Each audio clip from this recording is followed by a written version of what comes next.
जय हिंद दोस्तों, जय हिंद। आप लोगों का अपने ही क्लास एडुटेन क्लासेज में स्वागत है दोस्तों।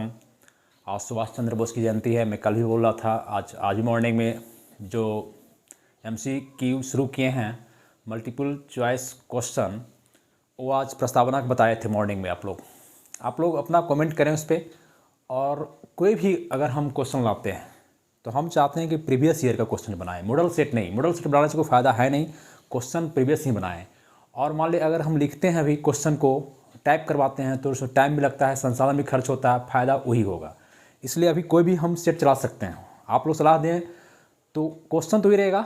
मान ली प्लेटफॉर्म कहीं लेते हैं, चाहे एडिटोरिया का लेते हैं, किसी का भी लेते हैं, तो डिस्कशन तो उसमें दिया रहता है, लेकिन हमको उस पर नहीं जाना, उसको भी पढ़ना है। प्लस जो हम बताएंगे डिस्कशन, चाहे और लोग बताते हैं, सबको देखिए आप। और जो हम बताते हैं डिस्कशन, उसका भी देखिए। कुछ ना कुछ अंतर आएगा। अगर एक क्वेश्चन में एक पॉइंट ही अंतर आ गया तो बहुत फ़ायदा होगा हम लोग एग्जाम के, है ना। इसके लिए हम लोग को ये देखना है। और अभी क्वेश्चन आपको लिखा हुआ मेरे पास सब कुछ है, लेकिन हाथ का राइटिंग में अब कमेंट आता है कि सर हाथ की राइटिंग अच्छा नहीं है, हाथ का राइटिंग का, तो अब टाइप कराना पड़ेगा।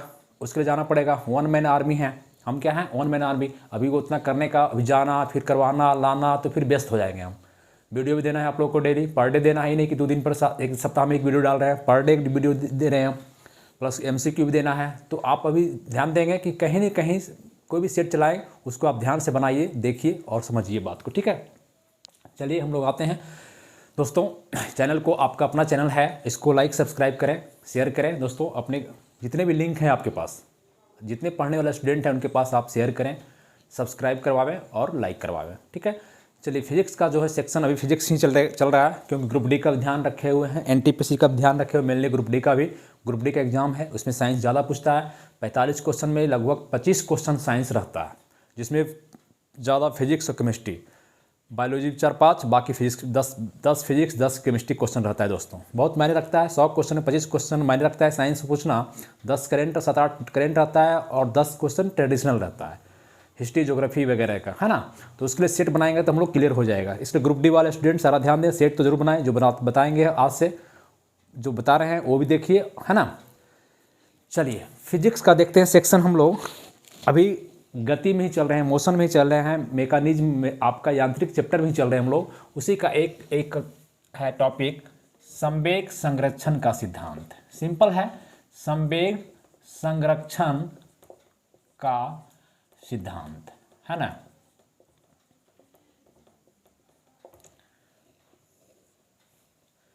लॉ ऑफ चाहे principle of conservation of momentum, ठीक है, मोमेंटम। देखिए, संवेग आप कल बताए थे, संवेग सब को तोड़िए हम लोग। संवेग क्या होता है? संवेग बराबर, इसको कहते हैं इंग्लिश में मोमेंटम। क्या कहते हैं? मोमेंटम। इसका सिंबल क्या होता है? P होता है। तो संवेग बराबर कल चर्चा किए थे कि मास गुने वेलोसिटी होता है, M भी। कल अपना चर्चा किए थे कि मान ली मेरा मास, मेरा वजन, द्रव्यमान 70 kg है, और हम अगर 10 मीटर प्रति सेकेंड या 20 मीटर प्रति सेकेंड से चल रहे हैं, तो मेरा जो है संवेग क्या हो जाएगा? 700 kg मीटर प्रति सेकेंड हो जाएगा। मेरा क्या हो जाएगा? kg मीटर प्रति सेकेंड हो जाएगा मोमेंटम। ये मात्रक हो गया, दोनों मात्रक इसका मिला दी, मात्रक को kg इतना मिला दी, ये मेरा मोमेंटम हो गया, संवेग हो गया। तो कह रहा है यहाँ पर हमको उन्हें देखना है, कल चर्चा कर दिए थे संवेग क्या है। आज कल देखना है कि संवेग संरक्षण का सिद्धांत है क्या, इसको देखना हमको। तो संवेग संरक्षण मतलब क्या होता है? सुरक्षा। संवेग समझ गए, संरक्षण मतलब कोई चीज़ को सुरक्षित रखना। तो संवेग भी यही होता है कि संवेग कहा गया है संवेग को कि ये संवेग न तो, जिस प्रकार से ऊर्जा का संरक्षण का सिद्धांत बताएंगे, वहाँ ऊर्जा का संरक्षण का सिद्धांत होता है, मैंने ऊर्जा का न तो नाश होता है न तो विनाश होता है, न तो नाश होता है न तो बनता है, न तो ऊर्जा का नया निर्माण होता है, कहा जाता है, न तो नया बन रहा है न तो नाश होता है। मतलब जो भी पृथ्वी में, जो भी इस यूनिवर्स में, ब्रह्मांड में ऊर्जा है, बिल्कुल बरकरार है ना। इसी प्रकार से संवेग भी क्या है? संवेग का सिद्धांत में आप सीधे लिखेंगे, संवेग का सिद्धांत, संवेग संरक्षण का सिद्धांत कहता है कि संवेग न तो बनता है, न तो नाश होता है, न तो नया बनता है। मतलब संवेग हमेशा संरक्षित रहता है, सुरक्षित रहता है, रिजर्व रहता है, ठीक है। जैसे अब उदाहरण देख समझिए, आप किसी चीज़ को उदाहरण देके, कैसे सुरक्षित रहता है? मान लीजिए दो बॉल है, एक बॉल बड़ा है, एक बॉल छोटा है, ठीक है। इसका अलग संवेग होगा, इसका मास अलग है, इसका मास मान लीजिए कि कैपिटल एम दे दीजिए, आप कुछ नंबर दीजिए, तो इसका छोटा एम दे दीजिए, ठीक है। इसका वेलोसिटी कुछ होगा, इसका वेलोसिटी कुछ और होगा। ये v1 मान लिए तो ये v2 है ना, ये v1 है तो v2 है। इसको भी कर दीजिए m1 और m2, ठीक है। दो बॉडी है, अब दोनों बॉडी, दो बॉल है या दो बॉडी है, दो आदमी है, जिसको मान लीजिए आप m1 इसका वजन है, इसका m2 है, इस आदमी छोटा आदमी का चाहे छोटा बॉल का, दोनों चला एक दूसरे की ओर चला, इधर चला और इधर चलाई, अब दोनों आकर के बीच में इस स्थान पे कोलाइड कर गया, क्या गया? टकरा गया, टकरा गया, है ना। क्या होगा? टकरा गया। तो टकरा गया तो अब क्या होगा? एम भी इसका मोमेंटम क्या है? मोमेंटम बराबर पी बराबर होता है एम भी, तो एम क्या है? m1 और v1, ये जा रहा है m1 v1 से, ये इधर से आ रहा है m2 गुने v2, इसका मोमेंटम p क्या है? m2 इंटू, दोनों टकराया। तो अब बताइए कि सीधी सी बात है कि दोनों टकराया तो इसका संवेग टकरा गया दोनों, तो कौन फेंकाएगा? ई फेंका जाएगा। कौन फेंकाएगा? ई फेंका जाएगा। तो ई फेंकाएगा, ये बच्चा चाहे ये बॉल फेंका जाएगा, तो इसका संवेग किसमें चला गया? इसमें चला गया, नाश नहीं हुआ, संवेग बर्बाद नहीं हुआ, और नहीं तो बना। इसका जो मोमेंटम था, इसका संवेग जो था इसमें चला गया, इस छोटा लम्ब चला गया, माने एक्सचेंज हुआ और फिर इसमें से इसमें आया, मतलब नहीं। अगर दोनों, तो क्या होता है? यही कहा जाता है कि मोमेंटम m1 गुने v1 प्लस m2 गुने v2 सुरक्षित है। ये क्या है? संवेग जो पहले था दोनों बॉडी का p बराबर mv, ये आपका सुरक्षित है, ठीक है, इसका निराश नहीं हुआ।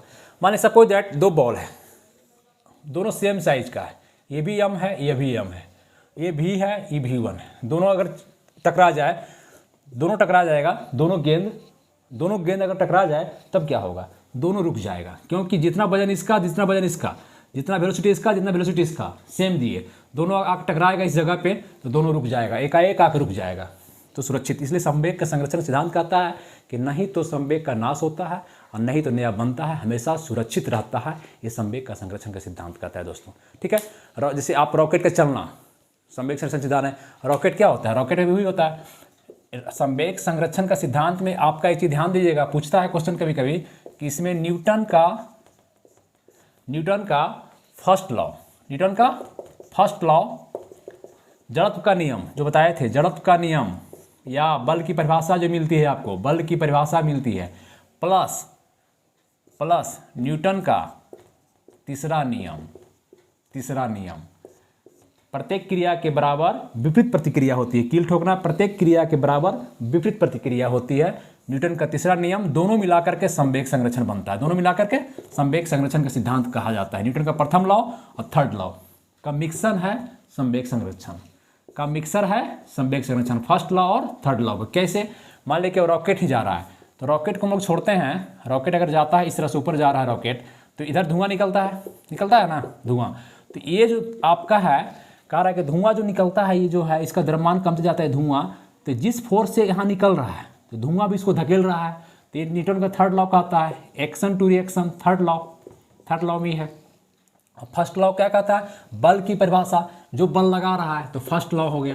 तो यही हो गया संवेग संरक्षण का सिद्धांत का उदाहरण। रॉकेट का चलना, दो गेंद का टकराना, जब दोनों गेंद समान होगा तो रुक जाएगा, अगर गेंद हल्का भारी होगा तो भारी वाला हल्का वाला को धकेल देगा, लेकिन संवेग बड़ा वाला का संवेग छोटा वाला में चला जाएगा, बर्बाद नहीं होगा संवेग हमेशा संरक्षित रहेगा, रिजर्व रहेगा, ठीक है।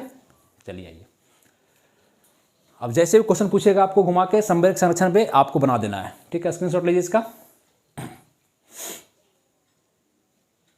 चलिए अब आइए हम लोग देखते हैं बल। क्या देखते हैं? बल में फोर्स। बल की परिभाषा न्यूटन के प्रथम नियम से मिलता है, कल हम बताए थे। बल क्या है? फोर्स क्या है? उसका व्यंजक किससे मिलता है? सेकेंड लॉ से। किससे? F बराबर m, ये मिलता है सेकेंड लॉ से, दूसरा नियम से, ठीक है। प्रथम से बल की परिभाषा, दूसरा से बल का व्यंजक मिलता है। तो बल है क्या? कल बताए थे कि बल जो है वह राशि है, वह चीज़ है जो किसी में लगाया जाए और उस वस्तु में स्थान का परिवर्तन हो जाए, उसमें चेंजिंग ला दिया जाए, वही बल है। ठीक है, तो बल इस पृथ्वी पर बहुत सारा प्रकार का बल है। बल हम लोग बहुत प्रकार का, लेकिन मूल बल जो है फोर्स, इसको हम लोग पढ़ते हैं फोर्स। बराबर पूछता है एग्जाम में, ये है चैप्टर लेकिन जो भी पढ़ा रहे हैं ये तो मॉडर्न फिजिक्स का है, लेकिन हल्का सा इसको हम लोग यहाँ पर देख लेते हैं। देखिए बराबर क्वेश्चन करता है। एक हो जाता है प्रबल बल, कौन हो गया? प्रबल बल, जिसका दूसरा नाम कह सकते हैं आप नाभिकीय बल, या इंग्लिश में लिखना रहेगा तो इसको बोलेंगे स्ट्रॉन्ग फोर्स।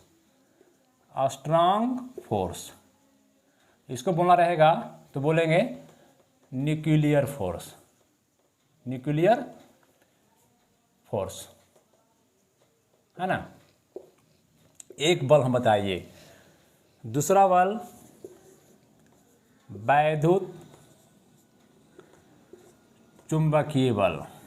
वैद्युत चुंबकीय बल है ना, इसको इंग्लिश में कहते हैं इलेक्ट्रो, नीचे लिख देते हैं इलेक्ट्रो माने इलेक्ट्रिक वाला, इलेक्ट्रो मैग्नेटिक फोर्स। ठीक है। तीसरा देखिए दुर्बल बल। क्या हो गया? दुर्बल बल या क्षीण बल। क्या कहेंगे? क्षीण बल है ना। इसको कहते हैं वीक फोर्स। क्या कहते हैं? वीक, कमजोर फोर्स, वीक फोर्स है ना, वीक फोर्स। चार बल को पहले समझिए आप, चारों बल को, नहीं तीन बोले, एक चौथा लिख लीजिए, गुरुत्वाकर्षण बल। इसका तो पूरा गुरुत्वाकर्षण का नियम जो है ग्रेविटेशनल बल वहाँ बताएंगे, हम पूरा पढ़ाएंगे तो गुरुत्वाकर्षण बल। अभी सिर्फ खाली हम चारों बल का तुलना कर रहे हैं, चर्चा कर रहे हैं इसका इंग्लिश में नाम है ग्रेविटेशनल फोर्स। ठीक है। अब देखिए प्रबल बल और नाभिकीय बल को समझिए। प्रबल बल कहाँ होता है, नाभिकीय बल कहाँ लगता है, पहले इसको हमको ध्यान को देखना है ना। पहले बल का मात्रक क्या होता है दोस्तों? बल का मात्रक देख लीजिए आप लोग। बल का मात्रक न्यूटन साहब, न्यूटन दिए थे बल, गुरुत्वाकर्षण नियम, इसलिए न्यूटन का बल का मात्रक क्या हो गया? न्यूटन। ये एसआई मात्रक है, एसआई। सीजीएस मात्रक क्या होता है इसका? डाइन होता है। क्या होता है? डाइन। वो डाइन नहीं, गांव घर का डाइन नहीं, डाइन है ना, ये डाइन, ये न्यूटन हो गया। और पूछता है क्वेश्चन कि एक न्यूटन बराबर कितना डाइन? 10⁵ डाइन। ठीक है, इसको याद रखेंगे अभी। एक न्यूटन बराबर 10⁵ डाइन हो गया। ठीक है। अगर बल की मात्रा कैसे निकाला जाए तो बल बराबर आप जानते हैं कि होता है F गुने एम ए। एफ बराबर एम गुने ए। ये न्यूटन के दूसरे नियम से कल बता चुके हैं, पढ़िए इसको। एम गुने ए, मास का क्या होता है? केजी, मास का मात्रा केजी, और ए का मीटर प्रति सेकेंड स्क्वायर। ऐसे भी कर सकते हैं। तीन मात्रक हो गया, एक हो गया ये, दूसरा हो गया न्यूटन, तीसरा हो गया डाइन, और डाइन बराबर ये हो गया। तीन मात्रक हो गया। तीन मात्रक हम लोग देख लिए इसका। ठीक है। अब आइए कि प्रबल बल और नाभिकीय बल, वैद्युत चुंबकीय बल और दुर्बल बल और गुरुत्वाकर्षण बल। आपको पूछेगा, क्वेश्चन करेगा कि इनमें से, इन चारों बलों में ऑप्शन दे देगा कि इनमें से कौन सा बल सबसे दुर्बल है। क्वेश्चन करेगा इनमें से कौन सा बल सबसे दुर्बल है, मतलब कमजोर है या क्षीण है। क्षीण है। चारों ऑप्शन ही रहेगा, 1 नंबर, 2 नंबर, 3 नंबर और 4 नंबर। आपके पास चारों ऑप्शन ही रहेगा। मारिए आप लोग, बनाइए तो कौन सा बल दुर्बल है। तो अधिकांश लड़के टिक करेंगे यहाँ पे। कहाँ टिक करेंगे? दुर्बल बल देखेंगे तो दुर्बल बल कम करेंगे, लेकिन नहीं, ये सबसे कमज़ोर नहीं है। सबसे कमज़ोर बल जो आपका है, सबसे कमज़ोर चारों में जो है आपका कौन बल है? गुरुत्वाकर्षण बल कमज़ोर है। सबसे कमज़ोर कौन है? गुरुत्वाकर्षण बल। अगर हम कहें कि सबसे शक्तिशाली, ये हो गया सबसे कमज़ोर बल। सबसे कमज़ोर बल कौन? ये। और सबसे मजबूत कौन हो गया? सबसे मजबूत बल, स्ट्रांग बल। है ना, सबसे स्ट्रॉन्ग बल। ठीक है, अगर इसको देखा जाए कैसे, तो सबसे स्ट्रॉन्ग बॉल ये है बल्ब। ठीक है, सबसे कमज़ोर कौन है, तो इसका मतलब ये है। ये अगर मान लिया जाए, हम इसको अगर मान लें कि एक है, अगर इसको हम मान लें कि एक न्यूटन है, ये बल क्या है, 1 न्यूटन है, तो ये जो है इससे कमज़ोर जो होता है वैद्युत चुंबकीय बल, इससे कमज़ोर, क्योंकि हम ऑर्डर सजाए हैं कमज़ोर में, ये ग्राफ बनाया है नीचे, ऊपर नहीं बनाया है, कमज़ोर, सबसे मजबूत और सबसे कमज़ोर। तो सबसे मजबूत ये, उसके बाद वैद्युत चुंबक, उसके बाद दुर्बल, उसके बाद गुरुत्वाकर्षण। ठीक है, तो इसमें से अगर कहेगा, अगर इसको हम 1 यूनिट मान लें, सपोज दैट मान लिए हम, मान लिए कि 1 है ये, तो ये जो है आपको विद्युत चुंबकीय बल, इससे कमज़ोर जो है आपका 10⁻⁻² जो है कमज़ोर है, मतलब 100 गुना कमज़ोर है। 100 गुना, कितना गुना, 100 गुना ये कमज़ोर है। कौन, वैद्युत चुंबकीय बल, किससे, प्रबल बल से। ठीक है, इसके बाद अगर कहे कि इससे कमज़ोर ये कितना है, दुर्बल बल, तो इससे सब उसी से तुलना कर रहे हैं, पहला से ये कमज़ोर है 10⁻⁻13। ये पूछता नहीं है, आप अगर ध्यान रखिए, सबसे एक कमज़ोर बल है इससे, माने कितना गुना कमज़ोर है, ये अगर 1 है तो ये 13 गुना कमज़ोर है, 10⁻13 कमज़ोर है। और गुरुत्वाकर्षण बल कितना कमज़ोर है, ये आपका कमज़ोर हो गया, ये गुरुत्वाकर्षण कमज़ोर हो गया 10⁻⁻38, इतना कमज़ोर है ये। ठीक है, ये कमज़ोर की बात यहाँ किया गया। मतलब अगर कोई कहे कि इससे ये कितना मजबूत है, तो देखिए 10⁻38 और 10⁻13 माइनस है दोस्तों, तो ये ज़्यादा बड़ा है कि ये बड़ा है, बड़ा कौन है, ये कम वाला, प्लस रहता तो बड़ा ही रहता, लेकिन ये बड़ा है, तो इसमें घटाइएगा तो कितना आ जाएगा, ये जो है आपका, ये दोनों में, इसमें ये मजबूत है, मतलब ये प्लस है, इससे ज़्यादा ही मजबूत है 10⁻, देखिए 38 में 13 घटाइए तो 25 आ जाएगा, इतना गुना जो है सो प्लस है, मजबूत है ये। इससे गुरुत्वाकर्षण बल से दुर्बल बल इतना मजबूत है। हम लोग आंसर क्या कर मार देते हैं गलती से, दुर्बल बल है तो मारो दुर्बल बल, लेकिन सबसे दुनिया में कमजोर बल कौन है, गुरुत्वाकर्षण बल। देखिए गुरुत्वाकर्षण बताते हैं, समझाते हैं धीरे धीरे सबको, है ना। एक गुरुत्वाकर्षण बल हम समझाते हैं, पहले देख लीजिए इसको, जो क्वेश्चन पूछता है। अब आपको एक चीज़ और पूछेगा, एक तो हो गया कमजोर, तो सबसे कमजोर कौन, गुरुत्वाकर्षण, सबसे मजबूत कौन, प्रबल बल, नाभिकीय बल, उसके बाद वैद्युत चुंबकीय, उसके बाद दुर्बल, उसके बाद ये समझाना है। फिर आपको रेंज पूछेगा, एक आपसे पूछ सकता है रेंज, माने परास, माने दूरी, कितना डिस्टेंस पर काम करता है, रेंज। प्रबल बल का रेंज, प्रबल बल का रेंज जो होता है आपको कम होता है, शॉर्ट रेंज होता है। क्या होता है, शॉर्ट रेंज होता है, शॉर्ट रेंज, इसका क्या है, शॉर्ट रेंज, शॉर्ट रेंज होता है। अब कहिएगा शॉर्ट रेंज क्या है सर, माने छोटा कितना, ये आपका काम करता है 1 से 3 फर्मी मीटर तक, 1 से 3 फर्मी मीटर तक, इसको याद नहीं रखना, लेकिन याद रखना है कि शॉर्ट रेंज में काम करता है। कैसे काम करता है कि फर्मी मीटर और क्या होता है, आप देखिए 1 फर्मी बराबर क्या होता है, 10⁻⁻15 मीटर, मतलब तो 1 से 13 तक, तो आप समझ लीजिए, है ना। 1 फर्मी बराबर कितना होता है, फर्मी पूछता है, 1 फर्मी मीटर बराबर कितना, 10⁻⁻15 मीटर होता है। ये भी ध्यान रखिएगा, 1 फर्मी मीटर बराबर पूछता है हमेशा, 1 फर्मी मीटर बराबर 10⁻⁻15 मीटर। तो यहाँ तक इसका रेंज है, 1 से लेकर के 3 तक इसका रेंज है प्रबल बल का। ये प्रबल बल जो है आपका काम कहाँ करता है, आगे यहाँ बताते हैं, इधर बताते हैं, रेंज देख लीजिए इसका रेंज। वैद्युत चुंबकीय बल जो है, इसमें 2 चीज मिला हुआ है, एक वैद्युत एक चुंबकीय। इसका रेंज जो है सो आपका अनंत है, बहुत दूर तक, जहाँ तक रख दीजिए आप। अगर मान ले कि यहाँ है, एक ब्रिटेन में है, एक विद्युत का इलेक्ट्रिक बिंदु यहाँ है, एक अगर अमेरिका में है, एक चुंबक मैग्नेट यहाँ है, एक मैग्नेट अगर ब्रिटेन में है, तो भी काम करेगा, है ना। तो अनंत दूरी तक काम करता है, मतलब आपको इन्फिनाइट रेंज है इसका। क्या है, इन्फिनाइट रेंज है। और इसका फोर्स क्या होगा, इसका बल जो है आपका 1/r²।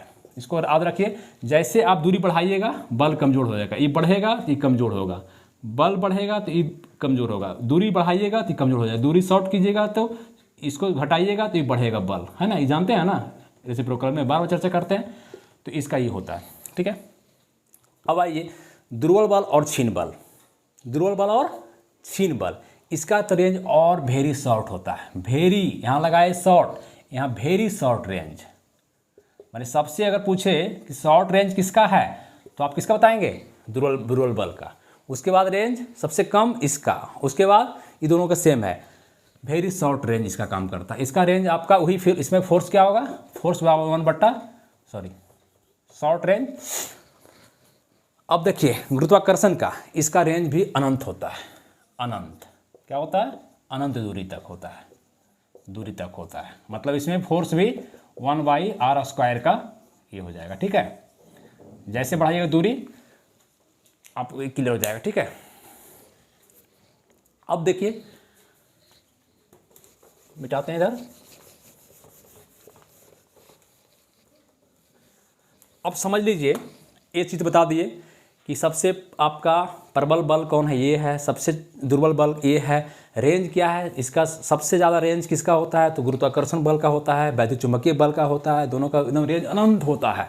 जहाँ तक लगा लीजिए, हम यहाँ हैं, कोई अगर हिंद महासागर में कहीं, चाहे आर्कटिक क्षेत्र में है तो वहाँ भी रेंज काम करेगा, गुरुत्वाकर्षण बल वहाँ भी काम करेगा, हालांकि बहुत कम काम करेगा दूर में है तो, और पास में है तो ज़्यादा काम करेगा, है ना। जैसे अब प्रबल बल और नाभिकीय बल कहाँ काम करता है, ये आप न्यूक्लियस में काम करता है। ध्यान दीजिएगा, न्यूक्लियस में जो प्रोटॉन और न्यूट्रॉन होता है, इसमें आपका ये रेंज काम करता है, प्रबल बल इसी के बीच में आपका काम करता है। इसका जानते हैं कि इसका रेडियस क्या होता है, आपको बताया गया है 10⁻⁻15 मीटर होता है। तो इस प्रोटॉन और न्यूट्रॉन को हम तोड़े थे, बताए थे कि क्वार्क क्या होता है, क्वार्क। इसको तोड़े थे क्या निकला था, क्वार्क। माने प्रोटॉन डाल्टन का सिद्धांत ध्यान दीजिएगा, वहाँ सिद्धांत बताए थे रदरफोर्ड का मॉडल में कि परमाणु न्यूट्रॉन, जब परमाणु को तोड़ते हैं तो प्रोटॉन न्यूट्रॉन निकलता है, और प्रोटॉन को तोड़ते हैं तो क्वार्क निकलता है। ध्यान दीजिएगा, बताए थे।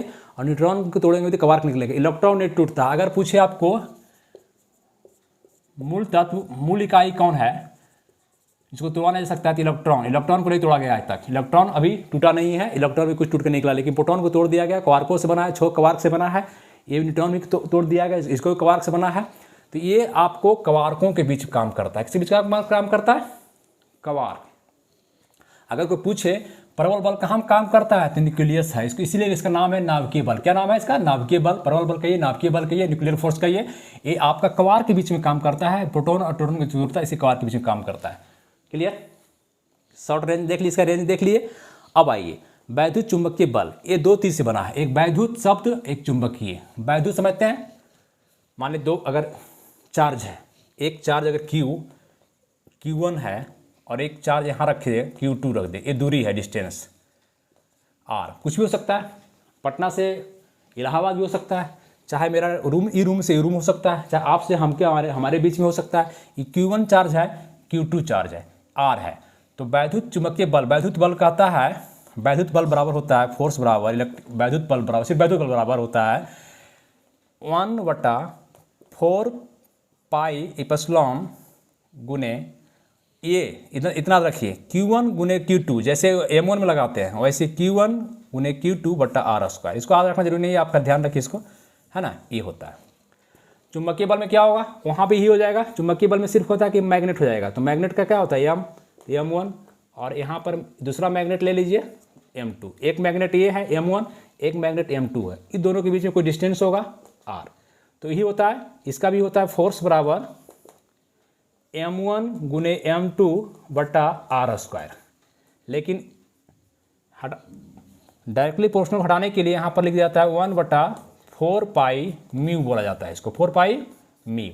तो 1/4 पाई म्यू गुने M1 M2/r², मतलब इतना सब में देखिए यही आपको काम करेगा, M1 M2।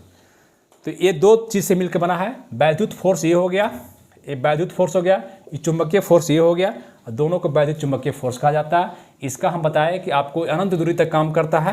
क्या करता है, अनंत दूरी तक काम करता है। इसमें 2 बल मिला हुआ है। इसमें कितने प्रकार है, 2 बल है, वैद्युत बल और चुंबकीय बल। वैद्युत बल और चुंबकीय बल। वैद्युत बल बराबर 1/4 पाई इप्सिलॉन, इसको इप्सिलॉन कहते हैं, Q1 Q2/r²। और चुंबकीय बल को F बराबर 1/4 पाई म्यू M1 M2/r²। नहीं याद रहे चलेगा, है ना। ये हो गया वैद्युत चुंबकीय बल। चलिए स्क्रीनशॉट लीजिए इसका। तीसरा ये दुर्बल बल के बारे में समझ लीजिए, इसको क्षीण बल दुर्बल क्यों कहते हैं। ये आपका कहाँ काम करता है, इसका बता रहे वेरी शॉर्ट रेंज, सबसे शॉर्ट रेंज, मतलब नाभिकीय बल तो यहाँ काम करता है, नाभिकीय बल से भी ये कम काम करता है, नाभिकीय बल से भी ये कम काम करता है। इसका रेंज बहुत कम होता है, माने इसका रेंज 0.8 फर्मी मीटर होता है। मतलब 1 फर्मी मीटर से, एक में तो ये काम कर रहा है न्यूक्लियस, एक से भी कम 0.8 फर्मी मीटर इसका रेंज होता है, मतलब उससे भी कम रेंज होता है इसका, ठीक है। और ये जो है आपका रेडियो एक्टिविटी देखे हैं, रेडियो सक्रियता, जब आपको रेडियो सक्रियता न्यूट्रॉन का बम्बार्डी किया जाता है, न्यूट्रॉन जब टूटता है न्यूक्लियस का, तो उसमें से आपका क्या निकलता है, बीटा कण, जब बीटा कण है ना प्लस इलेक्ट्रॉन निकलता है, तो ये आपको सीधे से जानिए एक दुर्बल बल जो है रेडियो सक्रियता में काम करता है। रेडियो सक्रियता, रेडियो एक्टिविटी के समय ये काम करता है, उसमें काम करता है ना, उसमें काम करता है, ठीक है। चलिए अब आइए गुरुत्वाकर्षण बल, इसका तो पढ़ेंगे। गुरुत्वाकर्षण बल क्या है, एक गुरुत्वाकर्षण फोर्स जो न्यूटन साहब दिए थे, वहाँ पर न्यूटन साहब बोले कि कोई भी दुनिया में कोई भी वस्तु है, व्यक्ति है, उसमें एक गुरुत्वाकर्षण फोर्स काम करता है, मतलब इसमें भी और इसमें भी। नहीं देखिए, इसके ऊपर फेंकते हैं नीचे आ जाता है, ये काम कर रहा है गुरुत्वाकर्षण, गुरुत्व इसमें लगा हुआ है। लेकिन मान लीजिए कह रहे हैं किसी भी मास में, मान लीजिए हम हैं, मोबाइल है, इसमें भी काम कर रहा है गुरुत्वाकर्षण बल। हम बोर्ड है, मोबाइल है, इसमें भी काम कर रहा है। इनका कहना था कोई भी दुनिया में मास है, द्रव्यमान है, दो द्रव्यमान m1 m2, इनका कहना था, किनका, गुरुत्वाकर्षण, न्यूटन साहब का कहना था, चौथा बता रहे हैं, इसका स्क्रीनशॉट लीजिए, चौथा बता रहे हैं हम कि इनका कहना था कि अगर यही बात सेम, कि अगर दो पार्टिकल है, दो बॉडी है, m और एक m2, m1 और m2, दो बॉडी है, इसमें हमेशा न कुछ आपका गुरुत्व काम करता है, इसमें एक बल काम करता है, इस बल को गुरुत्वाकर्षण बल कहते हैं। इसका दूरी जो है r है, सेम ही बात जैसे यहाँ बताए थे। लेकिन इनका कहना था कि यहाँ पे मिटाते हैं इसको, स्क्रीनशॉट लीजिए, इसको लीजिए स्क्रीनशॉट, ले लिए। चलिए आइए, अब चौथा समझ रहे हैं हम लोग, गुरुत्वाकर्षण बल। न्यूटन साहब का कहना था कि कोई भी पार्टिकल है, चाहे मोबाइल है और पेन है, तो यहाँ मान लीजिए m1 है, m2 की दुनिया का कोई भी चीज़ है, उसमें आपका दो वस्तु में m1 m2, उसमें एक बल काम करता है। जैसे आपको इसी बल के कारण, गुरुत्वाकर्षण बल के कारण, एक बल नहीं, देखिए एक जगह एक ही बल नहीं काम करता है, बहुत सारा बल काम करता है एक काम में। मान लीजिए इसको हम लिख रहे हैं, तो इसमें बोर्ड पर आपको कौन कौन बल काम कर रहा है, एक ही बल नहीं काम कर रहा है, बहुत सारा बल काम कर रहा है। तो इसी तरह से m1 और m2 के बारे में बताया कि दो अगर बॉडी है m1 और m2, तो इसमें एक बल काम कर रहा है। तो ये बल जो बताया कि फोर्स जो है डायरेक्टली प्रोपोर्शनल टू होता है m गुने m2, माने एक मास गुने m2। दूसरा बात बताया कि दोनों के बीच में जो डिस्टेंस होगा वो आपका इन्वर्सली, ये डायरेक्टली समानुपाती है और ये व्युत्क्रमानुपाती पर करती है, इनडायरेक्टली प्रोपोर्शनल है 1/r² का। ये r अगर है तो इसका ये हो गया, तो दोनों को एक बार लिख देंगे सजा के, तो f डायरेक्टली प्रोपोर्शनल टू, ये ऊपर चला जाएगा m1 m2, ये बटा वाला है, बटा नीचे आ जाएगा, यही उनका लॉ दिया हुआ था। इसको अगर तोड़ेंगे, अगर समानुपाती को हटाएंगे, तो f क्या आ जाएगा, g आ जाएगा, क्या आ जाएगा, g m1 m2 बटा r²। ये आपका गुरुत्वाकर्षण बल हो गया, न्यूटन साहब को दिया हुआ है, इसका चर्चा आगे भी होगा। और g का मान आपका वैल्यूड है, g का मान होता है 6.67 गुने 10⁻⁻11 मीटर। ये आपका यूनिवर्सल, वर्ल्ड में कहीं चल जाएगा, अमेरिका चल जाए, पृथ्वी पर चल जाए, सूर्य पर चल जाए, चंद्रमा पर चल जाए, जी का मान कहीं बदलेगा नहीं, जी का मान कहीं बदलेगा नहीं। जी का मान कितना रहेगा, 6.67 गुने 10⁻⁻11 मीटर। और एक क्वेश्चन और करता है कि जी, ये जो जी का है, जी का मान कौन दिए, तो लोग मार देते हैं न्यूटन। कौन मारते हैं, थोड़ा देखते हैं, न्यूटन दिया है, न्यूटन लॉ है, गुरुत्वाकर्षण का नियम न्यूटन साहब दिए हैं, तो न्यूटन ही होगा ये जी का मान। लेकिन नहीं दोस्तों, जी जो है, इस जी का मान जो दिया हुआ आपका, ये हेनरी कैवेंडिश दिए थे। कौन दिए थे, हेनरी कैवेंडिश साहब दिए थे। कौन दिए थे?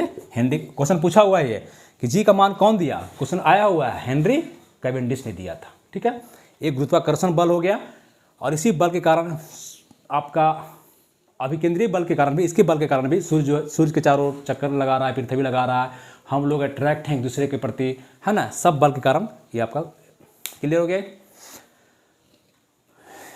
क्लियर ना? चलिए लीजिए स्क्रीनशॉट, ये आपको चारों क्लियर हो चाहिए। बहुत क्वेश्चन इसमें से आता है, कौन दुर्बल बल है, कौन शील बल है, कौन प्रबल बल है, कौन विद्युतचुंबकीय बल है, कौन दुर्बल बल है, कौन गुरुत्वाकर्षण बल है। क्लियर हुआ? प्रबल बल किसको कहाँ कहाँ लगता है? न्यूक्लियस के बीच में लगता है। एक कहाँ लगता है? अनंत में लगता है। इसमें दो बल है, वैद्युत बल Q1 और Q2, Q मिटा दिए हैं, Q1 Q2, और चुंबकीय M1 M2।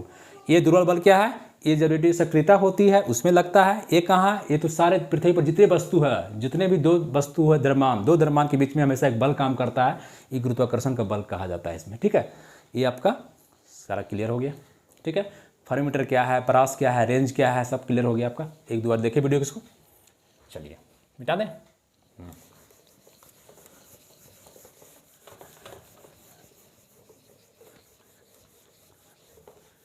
देखिए दोस्तों, पूरा एकदम प्रयास करते हैं समझाने का, आपको समझिए आप एकदम निश्चित से, सब अपना जीवन का लाइफ का चीज़ है। फिजिक्स क्या है? देखिए जितना चीज़ देखें हम लोग, प्रबल बल, ये बल सब क्या है, सब हमारे लाइफ से जुड़ा हुआ चीज़ है। गुरुत्वाकर्षण बल हो चाहे वैद्युत चुंबकीय बल हो, सब आपका हम लोग के से लाइफ से जुड़ा हुआ है ना। चलिए नेक्स्ट देखते हैं। और सारे बहुत सारे बल हैं दुनिया में, लेकिन जो फिजिक्स हमको पूछता है उस बल को हम कम से कम टच कर लें, है ना, उस बल को हम टच कर लें। जैसे देखिए, एक आता है घर्षण बल। कौन आता है? घर्षण बल, फ्रिक्शन फोर्स। अब बताइए, इस बल को हम नहीं जानते हैं, फ्रिक्शन फोर्स। अरे भाई, फ्रिक्शन फोर्स है क्या? इसके बिना तो हम चल भी नहीं सकते हैं, इसके बिना तो खड़ा भी नहीं हो सकते हैं, इसके बिना कोई वस्तु अगर चाहे, देखते हैं केला, अगर केला रहता है तो उस पर क्या होता है, पैर रखते हैं घिसे जाता है। तो घर्षण बल क्या है? आप दिमाग लगाइए कि दो सतह, मान ले कि एक ये सतह, एक सतह ये है, दो सतह के बीच में अगर घर्षण बल नहीं हो तो ये चलेगा ही नहीं, एकदम कांस्टेंट रहेगा, ऐसे रहेगा, हिलेगा ही नहीं।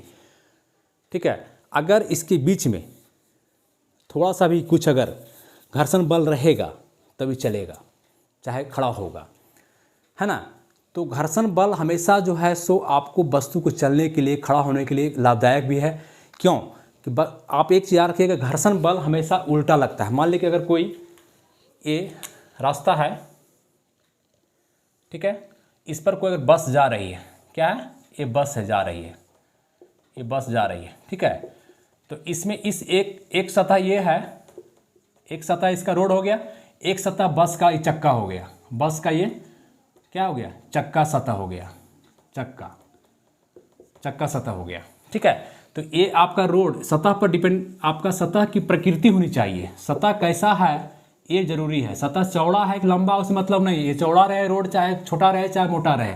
सतह की प्रकृति कैसा है, रूखा है कि स्लिप, एकदम स्लिपदार, मतलब फिसलादार है। सतह की पूछता है कि घर्षण बल में क्या चाहिए, सतह की प्रकृति की सतह का ये नहीं, सतह की प्रकृति चाहिए। अब देखिए इसमें आप ये सतह मान ले कि रोड एकदम चिकना है, तो चिकना रोड रहेगा एकदम, कहीं रूखा नहीं रहे तो गाड़ी तुरंत फिसल जाएगा इस पर। तो इसके अपोजिट एक बल काम करता है हमेशा, आपका घर्षण बल जो है गति के उल्टा अच्छा काम करता है। क्या करता है, गति के विपरीत दिशा में काम करता है, एक क्वेश्चन आप यहां बनाएंगे कि घर्षण बल गति के विपरीत दिशा में काम करता है, गति के विपरीत दिशा में काम करता है। ध्यान देंगे, अगर गति आप इधर कर रहे हैं तो घर्षण बल इधर लगेगा, गति आप इधर कर रहे हैं, इधर आप गति कर रहे हैं तो घर्षण बल कहाँ लग रहा है, उल्टा साइड लगेगा। एकदम इस बात को ध्यान रखेंगे। गति किस पर डिपेंड करेगा, सतह की प्रकृति पर, ना कि सतह के आकार पर, आकार पे नहीं, प्रकृति पर, साइज पे नहीं, प्रकृति पर डिपेंड करेगा, ठीक है। ये आपका घर्षण बल हुआ, कहीं भी जीवन में देखिएगा, ठीक। तो यही समझना है, घर्षण बल क्या है, विपरीत दिशा में काम करता है। ऐसे चल रहे हैं, अगर हम ऐसे चल रहे हैं, समझिए हम आगे बढ़ रहे हैं तो मेरे पीछे घर्षण बल लगा हुआ है, उस पर डिपेंड करेगा। अब हम घर्षण बल को अगर मान ले कोई चल रहा है, इस पर चल रहा है, गति कर रहा है, घर्षण बल ये क्या हो गया, उसका गति है, गति की दिशा है, उसका चल रहा है अपना बेचारा मस्त है, अपना लगा हुआ घर्षण बल लगा हुआ दोनों के बीच में, इस सतह के बीच में, इस सतह बीच में घर्षण बल लगा हुआ।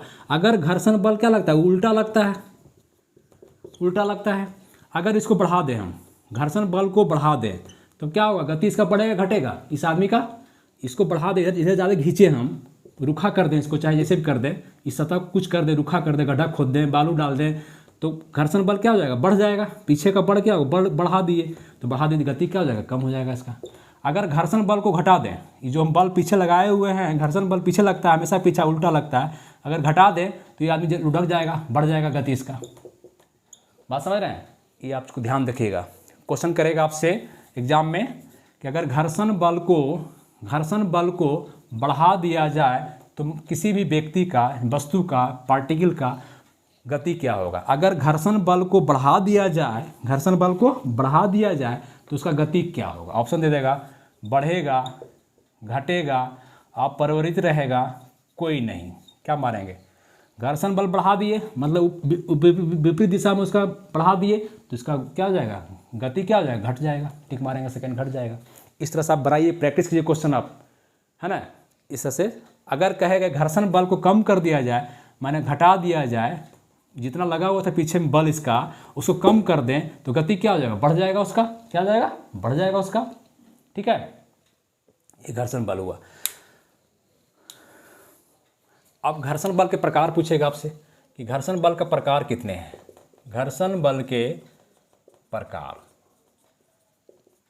तो देखिए, आप ध्यान दीजिए, आप खुद दिमाग लगाइए, क्या हो सकता है, कई प्रकार का, 3 प्रकार का हो सकता है।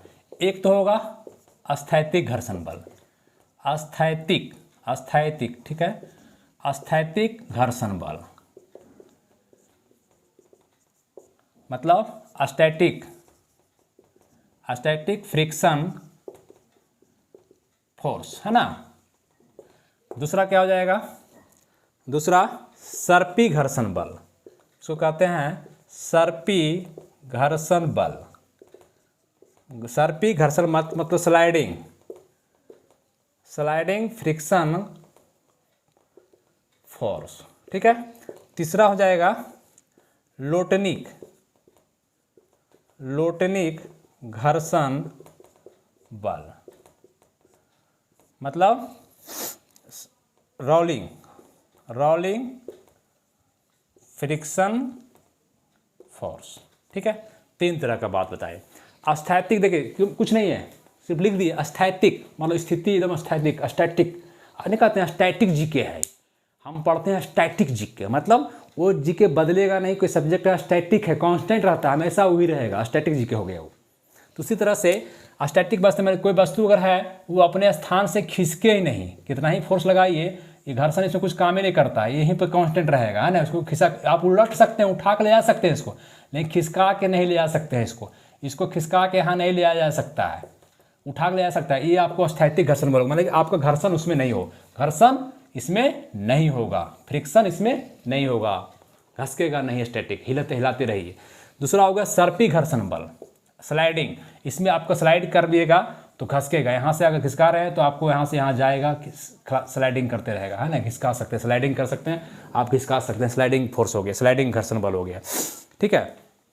और तीसरा हो गया लोटनिक, रोलिंग, इतना में है रोलिंग, घुमा हुआ, जैसे चक्का हो गया, चाहे आप अगर कहीं बाल्टी से पानी भरते हैं तो आप रोलिंग वहाँ पर लगा देते हैं, रोल कर रहे हैं, रोड पर कोई घुमा रहे हैं तो रोलिंग हो गया, रोलिंग, इसमें फ्रिक्शन फोर्स।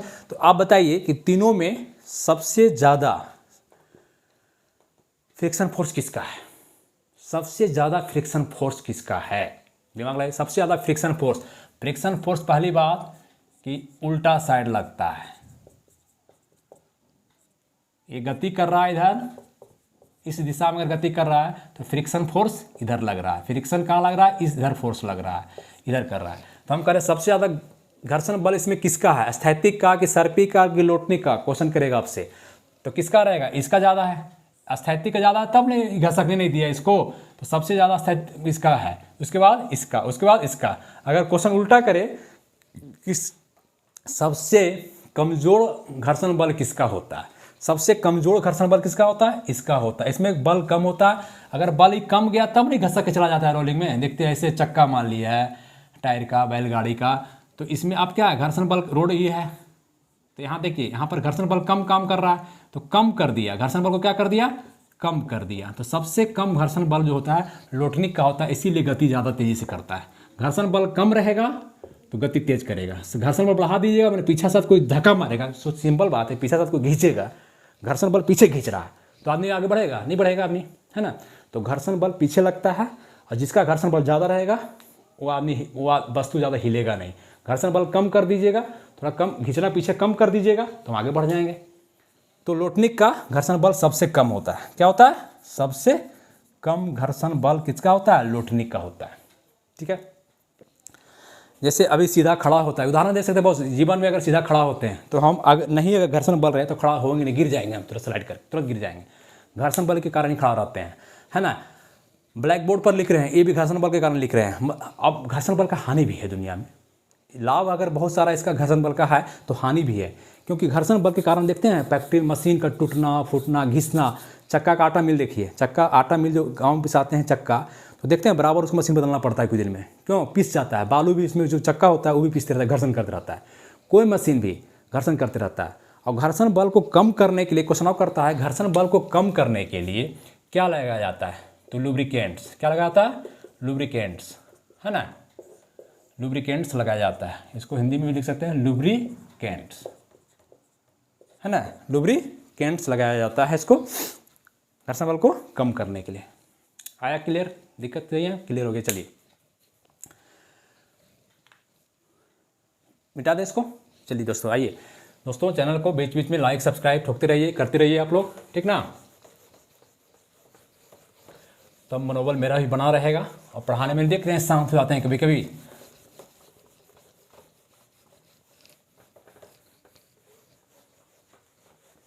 कितना सुविधा ऑनलाइन में है आप लोगों को, बैठे घर में एकदम रजाई में घुसे हुए हैं और आप देख सकते हैं, किसी का वीडियो भी देख सकते हैं, किसी का भी पढ़ सकते हैं, है ना।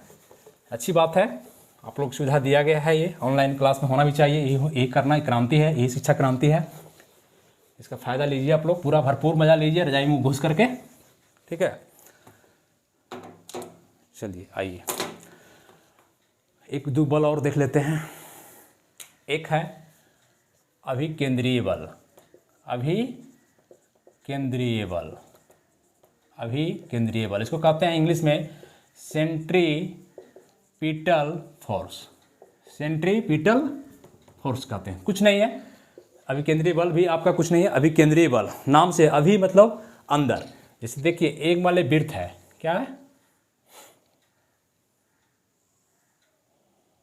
ठीक है, ये वृत्त है। अब इस पर कोई व्यक्ति चल रहा है, इस पर कोई व्यक्ति चल रहा है, मान ए अगर चल रहा है, बी चल रहा है, तो यहाँ सेंटर, इसका केंद्र का सेंटर है, यहाँ से इसका यहाँ पर है, इस पर ये चल रहा है, तो इसका तो दिशा जो हमेशा बदलेगा। अभी क्या है, इसका दिशा ऐसे चल रहा है, अगर ये व्यक्ति चला गया यहाँ तो इसका दिशा क्या होगा, ऐसे हो गया। स्पीड अगर सेम है, दिशा तो त्वरण हमेशा, दिशा क्या होगा, हमेशा बदलेगा, दिशा बदलते रहेगा, दिशा बदलते रहेगा। और यहाँ पर जहाँ पर बदलेगा वहाँ पर इसका आपका चाल भी क्या होगा, बदल जाएगा। सीधी सी बात है, अगर इस पर चलते कि यहाँ जैसे गाड़ी घुमा रहे हैं, मान लीजिए गाड़ी गोल पर चल रहे हैं बस लेकर के, यहाँ तो ठीक से चल रहे हैं, यहीं से घूमना होगा मान लीजिए यहाँ पर, तो यहाँ पर मेरा त्वरण क्या होगा, त्वरित हो जाएगा, बदल जाएगा, चाल बढ़ जाएगा घट जाएगा, है ना। फिर आगे मान लीजिए वस्तु घूमते घूमते यहाँ आ गया, इस पर इसका दिशा इधर हो गया, क्या हो गया, दिशा। व्यक्ति अब इधर था, दिशा फिर इधर हो गया, फिर इधर हो गया, फिर यहाँ आ गया, दिशा इसका इधर हो गया। लेकिन ये व्यक्ति घूम रहा है, फेंका क्यों नहीं रहा है, बाहर फेंका जाना चाहिए इसको। मान लिए अगर यहाँ पर सूरज ही है, यहाँ पर सूरज ही है, सूरज है, और पृथ्वी ये है, ये पृथ्वी है, ये जो है पृथ्वी है, ये घूम रहा है, तो इस पर बाहर फेंका जाना चाहिए था इसको। इसी पर ये अपना कक्षा पर ही क्यों घूम रहा है, तो एक तो त्वरण काम कर रहा है, तो तुरंत अलग चीज होता है, बेग अलग हो रहा है। इस पर एक आपका यहाँ से इस सेंटर के सेंटर सूर्य से, मतलब सूर्य से और पृथ्वी के बीच में एक बल काम कर रहा है, अंदर की ओर बल काम कर रहा है। किधर कर रहा है, अंदर की ओर बल काम कर रहा है, अंदर की ओर कर रहा है, किसके तरफ, अंदर की तरफ कर रहा है, अंदर की तरफ बल काम कर रहा है ना, अंदर की तरफ। इसी बल को जो अंदर की तरफ पृथ्वी को खींचे हुए है बल, इसी बल को अभिकेंद्रीय बल कहते हैं। क्या कहते हैं? अभिकेंद्रीय बल। पहले शब्द लीजिएगा, कोई भी लिखिएगा, कोई भी व्यक्ति अगर वृत्ताकार पथ पर घूम रहा है तो उसके केंद्र की तरफ जो बल काम करता है, अंदर की तरफ जो बल काम करता है, उसको अभिकेंद्रीय बल कहते हैं, है ना। अब त्वरण बराबर क्या होता है? एक्सेलरेशन बता चुके हैं। त्वरण इंग्लिश में कहते हैं एक्सेलरेशन, जिसका सिंबल ये होता है, उसका त्वरण बराबर होता है वेग में परिवर्तन की दर को त्वरण कहते हैं। अब वेग में परिवर्तन क्या? v माइनस यू बटा टी बताए थे, तो यहाँ पर u नहीं होगा, सीधे एक ही v से है, तो v स्क्वायर बटा क्या हो जाएगा? r, v स्क्वायर बटा r, क्योंकि r यहाँ है a। और तो इसका ये अभिकेंद्रीय बल क्या हो जाएगा? अब केंद्रीय बल बराबर हो जाएगा m गुने a होता है, तो m हो गया कांस्टेंट, a का मान रख देंगे v स्क्वायर बटा r, ये हो गया आपका अभिकेंद्रीय बल। क्या हो गया? अभिकेंद्रीय बल। मतलब F बराबर mv स्क्वायर बटा r, ये हो गया अभिकेंद्रीय बल का फार्मूला। याद रहेगा? चलिए खत्म। अभिकेंद्रीय बल को हमको ही देखना है। जैसे मान लीजिए ग्रह का कोई ग्रह घूम रहा है, चाहे आपको बस का कहीं बस से मुड़ा दिए, इस पर अभिकेंद्रीय बल हो गया। और इसी के जस्ट उल्टा एक बता दिया है अपकेंद्रीय बल। अपकेंद्रीय बल इसको कहते हैं इंग्लिश में सेंट्रीफ्यूगल फोर्स, है ना, सेंट्रीफ्यूगल फोर्स। देखिए ये बल ऐसे पे पूछता है कौन सा बल, ये बल है नहीं, एक्चुअली ये बल है नहीं। इसको कह रहा है कि आपको मान लिए हम लोग के जीवन में ऐसी घटना होती है, इसीलिए इसको हम लोग कहते हैं कि नहीं ये भी बल है, ये भी बल है, कि इसको इसीलिए इसको कहता है छदम बल। क्या आप कहते हैं इसको? छदम बल कहते हैं, मैंने झूठा बल। कौन सा बल कहते हैं? झूठा बल कहते हैं हम लोग ना, और इसको छदम बल कहा जाता है। क्यों? देखिए मान ली यही वृत्त है, तो इसका कहना है कि अगर कोई मान ली कि चल रहे हैं हम यहाँ पर चल रहा व्यक्ति, यहाँ पर चल रहा है, फिर व्यक्ति आपको यहाँ पर चल रहा है, चाहे यहाँ पर व्यक्ति आ गया तो इधर चल रहा है ना। तो एक काम तो इधर कर रहा था सेंट्रीफ्यूगल फोर्स, कह रहा है कि एक फोर्स जो है आपको अगर घूम रहा है तो बाहरी ओर काम करता है, केंद्र के बाहर की ओर काम करता है। इसका उदाहरण जीवन देखा गया कि आप अगर देखिएगा, जैसे अभी केंद्रीय बल में क्या होता है, मौत का कुआं को उदाहरण लीजिए, पूछता है हमेशा ही मौत का कुआं, ये अभी केंद्रीय बल में है। इसमें अभी केंद्रीय बल में उदाहरण मौत का कुआं हमेशा पूछता है, हॉट क्वेश्चन है मौत का कुआं। तो मौत के कुआं में क्या होता है कि अगर मौत का कुआं है, उसमें घूम रहा है, तो एक केंद्र की तरफ फोर्स लग रहा है, उसको केंद्र की तरफ लग रहा है। व्यक्ति जो घूम रहा है यहाँ पर, व्यक्ति यहाँ पर, तो वहाँ पर सेंट्रीपिटल फोर्स अभी केंद्रीय बल लग रहा है, अंदर की तरफ लग रहा है, ठीक है। और न्यूटन थर्ड लॉ कहता है कि जो जितना इस पर लगाया जा रहा है बल, उतना आपका व्यक्ति भी लगा रहा है, दीवार पे बल लगा रहा है उल्टा साइड में, न्यूटन का थर्ड नियम के अनुसार। इसीलिए व्यक्ति जो मौत के कुआं में आराम से घूमते रहता है। ये मौत का कुआं जो है अभिकेंद्रीय बल का उदाहरण है। लेकिन ये अपकेंद्रीय बल में देखिएगा उदाहरण कि आप कहीं जाते हैं, गाड़ी चला रहे, बैठे हुए हैं, गाड़ी कहीं मोड़ पर घुमाया गया, तो अभिकेंद्रीय बल अंदर की तरफ काम कर रहा है। लेकिन हम लोग दाएं साइड चल जाते हैं, गाड़ी घूम रहा है इस साइड, हम लोग फेंकाते हैं इस साइड, तो इसको कहा जाता है अपकेंद्रीय बल। ये महसूस किया जाता है, ये बल एक्चुअली बल है नहीं, बल तो अभिकेंद्रीय बल ही है, ये बल है, मेन बल ही है, लेकिन ऐसा महसूस किया जाता है कि हम लोग उल्टा क्यों फेंका है। इसका मतलब बाहर साइड भी काम फोर्स कर रहा है, काम मतलब वृत्त के बाहर भी काम कर रहा है, इधर भी बाहर काम कर रहा है। तो जो केंद्र के बाहर की ओर काम करे, केंद्र के बाहरी ओर जो बल लगता है उसे अपकेंद्रीय बल कहा जाता है। जैसे इसका उदाहरण देखिएगा आप जीवन में, गाड़ी में बैठा व्यक्ति का मोड़ पर घूमने पर दाईं ओर झुकना, है ना। फिर आपको वॉशिंग मशीन देखिए, कपड़ा धोइएगा तो हाँ उल्टा काम करता है, अपकेंद्रीय बल काम करता है। दूध से मक्खन निकालना, क्रीम से मक्खन जो निकालते हैं बाहरी बल काम करता है, बाहरी फोर्स करता है, अपकेंद्रीय बल काम करता है। वहाँ भी क्वेश्चन करेगा, मक्खन निकालना, दूध से मक्खन निकालना किस बल के कारण होता है, अपकेंद्रीय की अभिकेंद्रीय की गुरुत्वाकर्षण बल की घर्षण बल, तो कौन मारेंगे? अपकेंद्रीय। मौत का कुआं कौन मारेंगे? अभिकेंद्रीय बल।